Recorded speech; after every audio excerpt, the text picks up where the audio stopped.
गुरु मंत्र की महिमा। आज हम इस बारे में बात करेंगे। मैं आपको एक छोटी सी परंतु सत्य कथा बताऊंगा। यह एक कथा नहीं, एक्चुअली एक घटना है, बहुत ही अविश्वसनीय परंतु सत्य। श्यामलाल सक्सेना बहुत ही उच्च कोटि के पूर्ण ब्रह्मवेता संत हो गए। बाबूजी के नाम से बहुत फेमस हुए। शाहजहांपुर उत्तर प्रदेश, बरेली, और बरेली से जब हम सीतापुर की ओर जाते हैं तो शाहजहांपुर एक छोटा सा कस्बा कहें कि एक छोटा सा शहर है। वहाँ पर उनका घर था और घर ही आश्रम था उनका। अदरवाइज उनका ऐसा भी उन्होंने कोई आश्रम वगैरह नहीं बना रखा था, गृहस्थी थे। और इनके जो गुरुजी थे वह लाला जी के नाम से फेमस थे। श्यामलाल सक्सेना जी की एक घटना आती है उनके जीवन की। एक बार वह रात के टाइम कहीं पे, अब ये मुझे नहीं पता कि शाहजहांपुर में अथवा कहीं, वो शहर का एक्चुअली उल्लेख नहीं है कहीं पर भी। वो रात के समय तकरीबन अमावस्या की रात थी, और यह अमावस्या से एक आध रात पहले की बात है। अंधेरी रातें थी, कृष्ण पक्ष जिसे हम कहते हैं। वो जंगल में रात के टाइम कुछ उनके मन में आया और वो सैर करते हुए किसी दूर जंगल में चले गए। 1983 अथवा 1985 में उनका स्वर्गवास हो गया था। उनका शरीर शांत हो गया था, स्वर्गवास तो नहीं कहेंगे, शरीर शांत हो गया था। पूर्ण ब्रह्मवेता थे तो ब्रह्म में लीन हुए 1983 अथवा 85 में, एग्जैक्ट मेरे को ईयर पता नहीं। उससे काफ़ी पहले की बात है, 1965-70 के आसपास की बात है। उन दिनों वैसे भी आपको पता है कि आबादी बहुत कम थी और जंगल बहुत बड़े बड़े हुआ करते थे। तो कहीं पे वह अपना रात को जंगल में बहुत गहरे सैर करते हुए जा रहे थे। तो हम सबको पता ही है कि जो पूर्ण ब्रह्मवेता संत होते हैं, जो योगी होते हैं, उनकी भी तीसरा नेत्र खुला होता है। तो खैर पूर्ण ब्रह्मवेता थे, तो उन्होंने तीसरी निगाह से, अपने तीसरे नेत्र से, आज्ञा चक्र से, उनको ऐसा कुछ अनुभव हुआ पहले कि कुछ आसपास कुछ एक अलग सी चीज़ है। तो उन्होंने अपने तीसरे नेत्र का जब प्रयोग किया तो उन्होंने देखा दूर कहीं पे एक जलसा टाइप हो रहा है, एक फंक्शन टाइप हो रहा है। तो बड़े हैरान हुए कि ये क्या चीज़ है। इसका मतलब तीसरे नेत्र से देखना पड़ा। इसका मतलब वह सूक्ष्म जगत में कुछ एक घटना घटी रही थी।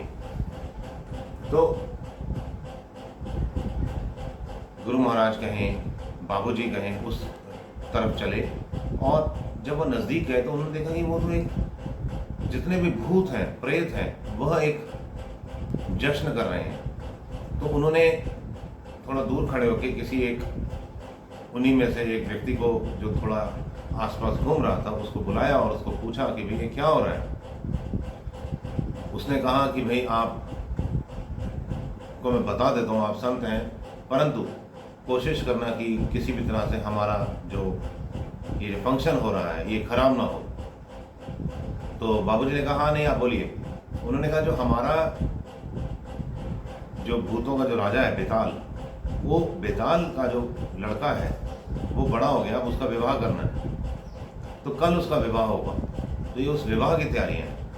तो बाबूजी ने पूछा ये विवाह किससे होगा। कहते वो लड़की अभी आई नहीं है। कहते है कौन वो। कहते पड़ोस में एक गांव है, उस गांव का जो सरपंच है, उस सरपंच का बेटे ने कल आत्महत्या करनी है और उसका ये तीव्र प्रारब्ध है। उसने कल हर हाल में आत्महत्या करेगा, क्योंकि उसको कोई एक ऐसी घटना उसके जीवन में घट गई है उसके, जिस वजह से उसको हर हाल में वो आत्महत्या करेगा। और जैसे ही वो आत्महत्या करेगा तो वो स्त्री के चिंतन में करेगा, क्योंकि उसको एक स्त्री से प्रेम है और वह, उसके पिताजी और घर वालों ने मना कर दिया कि हम उससे विवाह नहीं करेंगे तुम्हारा। तो वो उस गम में कल रात को आत्महत्या करेगा। और जैसे ही वो आत्महत्या करेगा वो स्त्री रूप में प्रेत बनेगा और फिर हमारे इस बेताल के पुत्र से उसका विवाह होगा। अब ये भी मैं एक रहस्य खोलता चलूँ कि जिस समय हमारा ये शरीर जब शांत होता है, शरीर खत्म होता है, जैसे हम मरना कहते हैं, उस समय जो आखिरी वृत्ति होती है, जो भी उस समय आखिरी वृत्ति होती है, वो जो भी हो, हमारा उस रूप में ही आगे की यात्रा शुरू होती है। तो ये जो व्यक्ति है जिसने कल आत्महत्या करनी है, इसने एक लड़की का चिंतन करते हुए मरेगा तो ये लड़की बन जाएगा और फिर हम इसको पकड़ के इधर ले आएंगे। बाबूजी ने कहा ठीक है। बाबूजी घूमते घूमते उसी गांव पहुंच गए, उस सरपंच के घर पहुंचे और सरपंच को जाके बात की। बाबूजी थोड़ा बहुत मशहूर तो थे ही, पर फिर भी उन्होंने देखा कि भाई एक संत टाइप है, ओजस्वी तेजस्वी थे बाबूजी। तो इन्होंने आग्रह किया कि मेरे को आपके पुत्र से मिलना है। तो वो पुत्र से मिले, पुत्र को देखा, वो वाकई बहुत डिप्रेशन में था। तो बाबूजी ने उनसे कहा कि मैं उनसे ना अकेले में बात करना चाहता हूँ। तो वो अकेले में उन दोनों ने बात की। बाबूजी ने उस लड़के से और उसको पूछा कि भाई विवाह तो तेरा होने नहीं वाला, सब बहुत ज़्यादा स्ट्रिक्ट हैं, क्योंकि लड़की जो थी वो नीची जाति की थी और तेरा आज का तड़ तीव्र प्रारब्ध है, देखो आत्महत्या करनी है जो तूने सोचा हुआ। तो उन्होंने, बाबूजी ने उसको मंत्र दीक्षा दी और कहा कि जिस समय तू अब आत्महत्या करेगा तो इधर उधर का चिंतन मत करना, सिर्फ जो मंत्र मैं दे रहा हूं यह मंत्र का तू जाप करते करते आत्महत्या करना। अब आत्महत्या कोई भी व्यक्ति करता है तो ऐसा कहा जाता है, शास्त्र ऐसा कहते हैं कि कम से कम 2000 सालों तक उस व्यक्ति को भूत प्रेत की योनियों में भटकना पड़ता है। अब यहाँ पर बाबूजी ने इसको मंत्र दीक्षा दी। मंत्र दीक्षा लेते के बाद वह व्यक्ति ने आत्महत्या कर ली।